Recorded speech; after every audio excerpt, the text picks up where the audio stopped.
neurological party.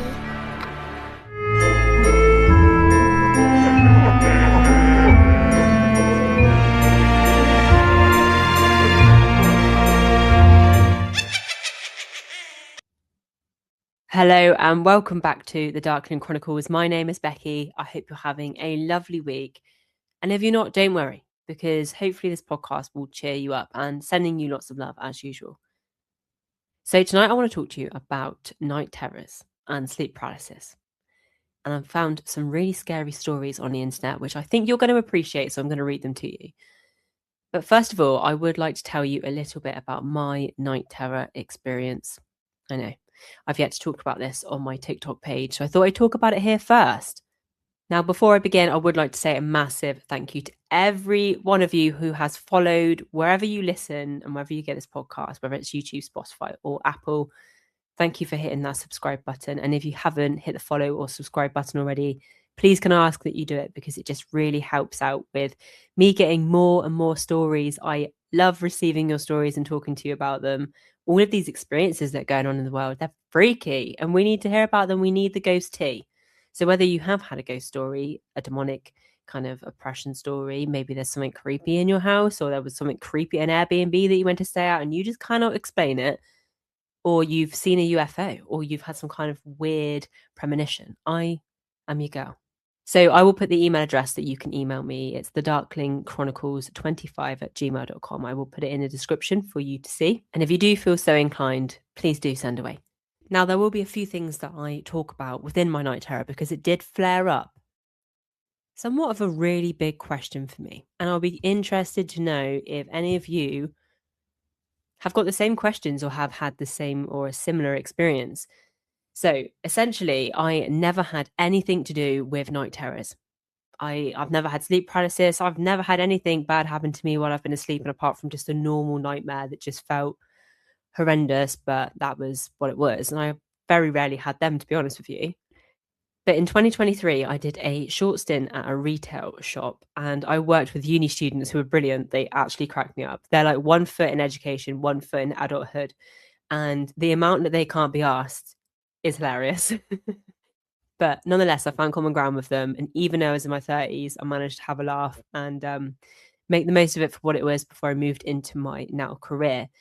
So I worked with them. And one day, I'm going to say I worked with a guy called Josh. I'm not going to say his real name because I don't want to like single him out. So this is just to explain a little bit about Josh. It's not to berate him. It's just so that you get a kind of a feel for the energy around him at this time. So he would drink loads of Monster. He would go to bed late. He loved rock music. He had a little bit of probably a bit of a bad attitude, to be honest. But he was still like a sweet person. And he basically had like seasonal depression and stuff. So he just felt really sad. You kind of just wanted to give him a cuddle, but you didn't really also know what the issue was because he, you know, as far as he said to me, like he had a lovely life back home, you know, because he was obviously living where he was living because of university. And yeah, so you kind of just felt sad for him. But we started talking about night terrors and he told me that he had night terrors. And in one of them, this dark entity like kicked open his bedroom door and he said that he is there asleep, but obviously feeling like he's not asleep. And he can feel the darkness of this thing coming in the room. And he said it was terrifying. Now, I don't remember much else of what he said to me, but I do know that I laughed. And I didn't laugh to take the mick out of it. I laughed because I was just thinking, oh my God, how are you just talking about this so normally and you're okay with it? And you have many of these things happen to you.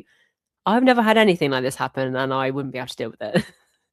So I think I opened up some kind of daring portal to whatever was attached to him to basically come and scare the crap out of me. So that night, I go home, I have my evening in my lovely little world, and I experience a night terror for the first time. It's so weird because you feel like you're with it in this dream. You feel like you're awake, but you're not. And I can tell you now that I must have been somewhere in between because in my night terror, was not in the room that I was in reality. I was back in my mum's house in the room that I grew up in. And it was decorated how it was decorated when I was 13, 14. So it had lilac walls and it had light pine furniture. but I was on my stomach on my bed and my hands were up by my ears and I was just really aware of this presence in the room and I could not move. And all of a sudden, the air got sucked out of the room. And as it got sucked out of the room, this weight got pushed down on my shoulders. And it felt like this energy that was behind me was saying, I've got you now. And it was really, really freaky. Now, I'm going to go off on a bit of a tangent here because it hadn't happened again to me since last week. Last week, I actually had probably the worst thing happen while I was sleeping that could ever happen. And I'm still trying to make sense of it. And I'm really trying to understand it from all kinds of aspects, spiritual, obviously human and analytically as well. I can't understand what happened, but I kind of have this deep knowing sense of what actually did happen. It's just really weird to vocalize it out loud without people thinking that you're mad. So obviously, because of what I talk about and what I do, I'm just going to tell you guys because you're probably of a similar mindset and have some space, at least, even if you have questions, to understand this from a strange viewpoint. So before I go to bed each night, I ask for protection for my family and I ask for all unclean spirits to be removed from them. I ask for protection for their four body system, which is what my friend introduced to me, which is your mind, body, soul, spirit. And I also say, can you cleanse their aura and close any portals that may lead unclean spirits to them? Now, this particular night, I had gone further out in the extended family than I normally do because a few people have got a few things going on that I know about, and I just wanted to make sure that they are okay spiritually and not being attacked. I'm doing on my little prayer, I'm saying all this stuff, and I did it on myself, my mum, I did it on everyone, and I cleansed the house and I cleansed outside the house to keep me safe in the house. And while I slept, but I didn't actually ask for protection in my dreams. And I've actually taken to doing this now. So I don't know if maybe that will help you as well if you want to do that. So this night I go to sleep and I am woken up. Literally, right, I am asleep. I'm not woken up. But the way I can explain it is it was like I was woken up inside my dream and I was in the room that I was actually in this time. It was real life. And in this really weird space between reality and my dream world, something grabbed my legs, pulled me diagonally on the bed and tried to pull me off the bed. And I could see a black mass. I couldn't see anything, any features or anything like that. Because in my dream state, or this real feeling state, it was dark. So all I could see was this black mass and all I could feel was my body diagonal and this thing trying to pull me out of my bed. And I could feel its pressure and its presence on my legs. Now, in this moment, it felt like I was in mud. It felt like something else was pulling me back and something else was pulling me forward. And in this moment, I said, Jesus, please help me. Jesus, help me, please. Like literally was pleading. And with that, I actually woke up in real life and I turned the light on because it was that traumatic and it was that real in that moment. And I saw that I had red marks on my leg where I felt this pressure. And I thought, oh, that's really weird. Maybe I've scratched myself or something. Anyway, the next day, I've started to see like little bruises come up on my legs and actually on my arms. But yeah, it's really strange that they look like finger indentations. Again, it might just be, I don't know. I don't know what I was doing in that moment in the actual physical reality. So maybe I was doing something that, I grabbed my own arm. I don't even know. But it basically has made me just question everything. Now, every single time I watch a ghost program or a documentary and there is something or someone that is possessed and there is something dark in someone's house, the name Jesus Christ and the prayers get rid of this thing or they reduce its strength. And I just think there's something in that. Like, what are we all ignoring? Because I just think, how would that happen if it didn't have some weight, And I've always been atheist. I've always been very uncomfortable saying that I believe in God or Jesus, because to me, it just felt like a story that people made up to feed their own agenda, to get what they want in this world and to keep everyone in line and intact. And unfortunately, I now realize that there is definitely this sold version of the Bible that does do that, but there is also the truth of it, which I believe is that God is just an essence of beautiful love, and you can feel it in everyday life, that little subtle voice that kind of tries to guide you to pick yourself, to choose better for yourself and your life. And sometimes we're ruled by fear and we just never listen to it. But when you do, things always work out really well. And if they don't immediately work out well, then you become, or it puts you on a better path to become that version of yourself. And that's what I believe God is. And not to berate anyone, I do believe that people have the right to free speech and for their opinions. But what I don't believe in is that you can condemn someone to go into hell just for their sexual orientation, etc. I don't believe in any of that. So for me, when people are very devout Christian and they literally believe the Bible word for word, I struggle with that, because I think that is what deters people from believing in God. And it's like they become the keepers, the gatekeepers of the Bible, and they're just what they say because the Bible says it. They know that it's 100% backed by truth. And the Bible is a really beautiful book. It is not actually the problem. The problem is the interpretations of all of these things, and also the changes that have happened in the Bible that try to direct people to a certain way of thinking. And it's these ideologies that become very strong and very dangerous. And that's why religion has become very dangerous in this world. What's really sad is the purity of it is the actual feeling that I believe that God wants you to feel from this book and about Jesus and all that kind of stuff, is the love, the loving feeling. That feeling when you do something really nice for someone and you feel really connected to them and you feel really connected to yourself. And it's just this beautiful energy that sends massive ripples throughout all of your life. And you can't explain it, you just know it. And I honestly believe that we have taken the Bible and just made it something really ugly. And yeah, and just these really strong Christian beliefs. I'm like, no, I can't get on board. How many people do you hear about who went to Catholic schools and just got absolutely abused by nuns and priests and things like that? And I know that these people are probably a very small percentage of people, but they're not representing what love is. Yeah, so I struggle with the word God. I don't know if you do too, but I'm really trying to get more comfortable with it, because it's not what, because my interpretation of it is not what the everyday person would think, you know? Anyway, I hope that makes sense. The reason why it's really thrown me is because I'm so torn now on this. I'm like, well, it feels like in this world at the moment, there's a spiritual war going on. And I feel like I've been more directed to understand that apparently, even when we're sleeping, where we are assigned to fight the spiritual war if you are in that realm of living your life through love, and if you are attuned and self-aware. And that to me is fascinating as well. Has anyone heard that before?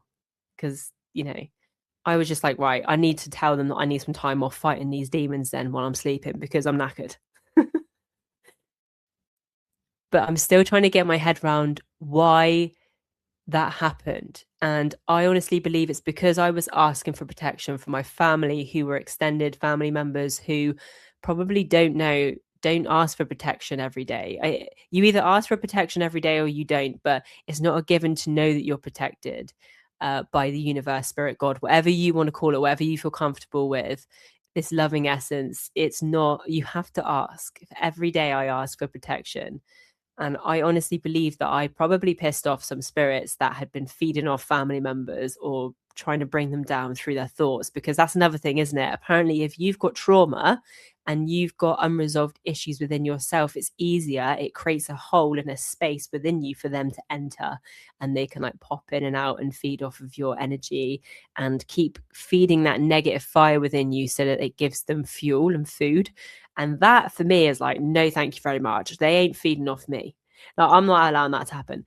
So anyway, it's a really interesting point of view. It's a really interesting thing that I've been brought back to lately. And I don't want to lose anyone on this page through talking about religion and God and stuff like that, because like I say, I believe in it in a totally different way. And if you ever hear me say about God, I do believe that the name Jesus has weight. I am still getting comfortable with that terminology, because I feel like it's just ostracized so many people in this world and society that it feels like it causes this real strong reaction in my chest. But when I actually take away all of the meaning that humanity has given it, and I just think of it from a loving point of view, it doesn't really affect me as strongly, but it's still the words that trigger. So for the moment, sometimes I'm okay with saying God, and other times if I'm talking to people, I'll just say universal spirit because it feels better to my soul.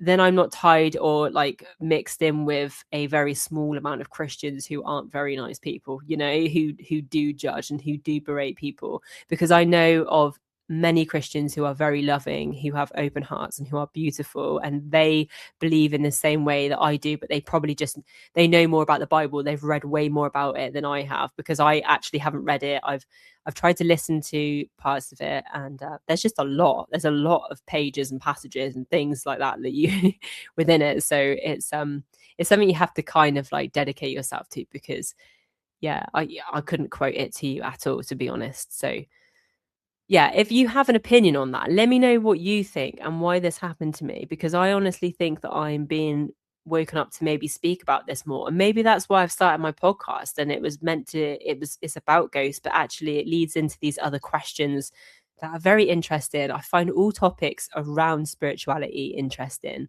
So anyway, let me get into reading you some creepy sleep paralysis stories now that I've told you mine and banged on for about 20 minutes or so there. Sorry about that. This first story is called It Learned I Could See It.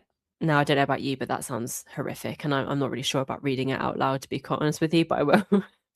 So this person says, I woke up unable to move, which had happened before.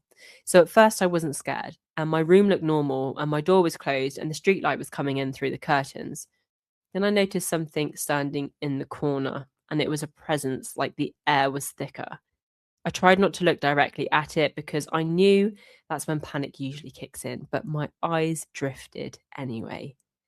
And when I looked at it, it leaned forward. That's when I realized the worst part wasn't that it was there, it was that it reacted to me noticing it. It moved closer, slowly, like it didn't need to rush. And I tried to scream, but nothing came out, and my chest felt like someone had placed a heavy book on it. It stopped right beside my bed and bent down until its face was inches from mine. I couldn't see its features clearly, just the sense of a face where a face shouldn't be. And it whispered my name. I woke up screaming for real, sitting upright, heart hammering in my chest. And I looked at the corner of the room and it was empty. I didn't sleep in that room again for months. Well, we don't blame you, because that is horrific. I know that I was just basically pulled off my bed in this weird state. I don't understand that at all. But if something actually was in my room and it came up to my face and whispered my name, no, I'd want to just end game this life, because I don't think I could live with that. I honestly don't think I could live with that. Anyway, this next one is called The Footsteps That Stopped at My Bed. And this person says, I thought I'd been woken up because I could hear footsteps in my hallway and they felt slow and deliberate. I tried to roll over and realized I couldn't move. The footsteps reached my bedroom door and the handle turned, and the door just opened. I couldn't see who it was at first, only a dark shape against the lighter hallway. Whoever it was didn't rush, and they walked in like they belonged there. The footsteps crossed the room and stopped right next to my bed. I felt the mattress dip slightly, like someone was sitting down, and then a weight pressed onto my legs. This is horrific. I was sure I was about to be killed, like completely certain. A face leaned into my vision, too close. Eyes wrong in a way that I couldn't describe properly, and it smiled, but not with kindness. The moment it opened its mouth to speak, I snapped awake. The door was still closed, and my legs were free, and the house was silent.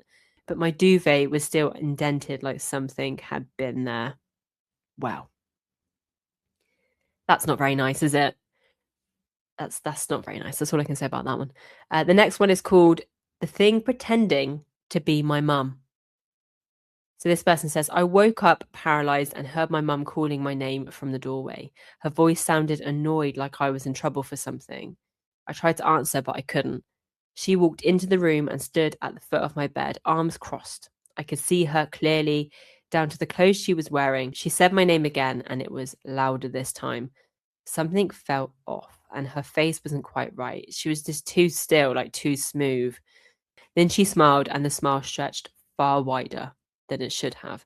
Her voice changed mid-sentence. It dropped into something deeper and rougher, like multiple voices layered together. I tried to shut my eyes, but they wouldn't close. She leaned over me and whispered, "You shouldn't have looked." Oh, nah, that's not right. They say I woke up crying and my mum was asleep in her room on the other side of the house and hadn't got up once. I still can't hear her call my name at night without my chest tightening. We don't blame you. Why is this thing there anyway telling you shouldn't look? Just leave. Leave the house. You don't belong there, thank you. Negative energy, whatever the hell you are. So this one is called I Was Dragged Out of My Body, which is a nice title, isn't it? So this person says, this wasn't a shadow or a figure, it was worse. I woke up paralyzed and immediately felt like I was being pulled backwards, like my body was staying in the bed, but I wasn't. The room stretched and distorted like I was being dragged through it without moving, and I felt hands on my ankles and they were cold and really firm. I couldn't see what was pulling me, but I knew it wasn't human. The panic I felt was really loud, and it was like my brain had just accepted that something very, very strange was happening. And I remember thinking calmly, this is how people die. What? That's bad. At the moment, I felt myself leave my body completely. And then everything snapped back, and I jolted awake and was gasping. I checked my legs and there wasn't any marks or bruises, but for weeks I had the overwhelming fear that if I fell asleep again, it would finish me off. Oh, God. Imagine that, feeling that you're going to die when you go to sleep. God, it's like Freddy Krueger, isn't it? But just, I don't know if it's worse. Is it worse now? Freddy Krueger was one thing for me that I hated as a child, and my sister made me watch it. And I thought, I can't get away from this horror film because I have to sleep. I was living in a nightmare, thinking about having a nightmare. It was awful. And the last one is called It Was Waiting for Me to Fall Asleep. And this one says, I woke up in the middle of the night and saw a tall figure standing by my wardrobe, and I couldn't move and I couldn't blink. I sat up slowly, my heart racing, and this thing just did not move. I stared at it for a long time, waiting for my eyes to adjust for it to disappear. And instead, it tilted its head like it was curious. No, that's pure horror film vibes too. Then it turned and walked into the darkness by my wardrobe, and it was gone. They said I didn't sleep for the rest of the night. And the next evening, as I was drifting off, I had one clear thought that wasn't mine. Don't worry, I'll wait. That is horrid. And that's when my sleep paralysis started. I think that's not a very nice thing to happen to you, to be quite honest. Is it? Not very nice at all. So if you've got a sleep paralysis story, go to my description and find my email address, the Darkling Chronicles 25@gmail.com. You can copy it from there if it's easier, and send me a story that you have, or maybe your friend, if they're happy for you to share their sleep paralysis story or night terror story with me. That'd be brilliant, and I would love to share it on here. There's so much more to talk about within this topic, but I remember watching this guy give an account of his sleep paralysis story, and he actually was awake, but his body was not moving. And he said that he found himself up in the corner of his room. His head was basically in the corner of his room. His eyes were staring right at the corner of his bedroom. So he must have been up in the air. And there was this just dark entity behind him and like hand raised, keeping him there. And he said he never felt so hopeless in all of his life. And it's very interesting to me because I think that there are a lot of people who do have dark thoughts. And I know that they say that this happens when people feel stressed out, and that is very accurate. But is that scientific, or is that because when you're stressed out and you're feeling run down and you're feeling low energy and low vibe, that these things can pop in and affect you more? Because the more they scare you, maybe there's something about a fearful energy that makes you more tastier, like they want to feed off your energy more. Because if you've got a really good clean energy and you don't really live in fear and you just get scared about normal things, but it's not your everyday state, you're not really worried about anything, like you're going to be a boring bit of food, aren't you? There might be something within energy that we don't know about yet as humans that actually feeds these things, and they need you to feel scared, not only to manifest, but to also create an environment of energy around you that they can actually feed off. Like, wouldn't that be an interesting thought? But yeah, what do you think is happening when people have sleep paralysis and night terrors? I know you've got your kind of normal night terrors where you see a spider. I've actually had that before, and I don't think anything really weird was happening there. I think I just saw a spider in a night terror. But it's interesting as well. Like around 2023, there was a few people that I knew who had night terrors who all were going through stuff. So I don't think my energy kind of explanation is actually too far off, but maybe I am. Now, just going back to the religious thing quickly, you have to let me know what you think of this as well. With the name Jesus, right? I think it's really interesting that he's the only one that you can take the mick out of on socials and just online or anywhere, but any other religion you can't do that with. And it's not, I'm not saying that because I think that any religion's got specific power or to, have an opinion about that. It's just really interesting to me that for some reason Jesus is mocked a lot. And yet he has all this weight and power within getting rid of demonic entities. And it feels like the whole world now, with songs and films and everything, has a lot of symbology in if you're looking out for it. And it's all to do, every single artist has pretty much said they've sold their soul in some form or another through the song or actually in an interview, in plain sight, like Katy Perry, everyone. And for me, I feel like there's a lot of darkness in this world. There's a lot of God, don't go down the rabbit holes, for goodness sake. You'll never see life the same again because it's not the same. But there's a lot of darkness and there is a lot of dark magic going on, especially in Hollywood. And that might sound cuckoo to you, but I know what I'm talking about because I've seen it. And I've literally researched the hell out of it, and I've seen all the patterns and how it all fits together. And once you see that, you realize that actually, if that darkness can exist, then so can the light. And if they're going to call that darkness Satan, then the light is Jesus, surely. But really interesting topic of conversation. Would be so fascinated to know what you think of it. Anyway, thank you so much for joining me for these night terrors and sleep paralysis stories. Again, if you have one, you have to let me know because I love reading them and doing all of these podcasts for you.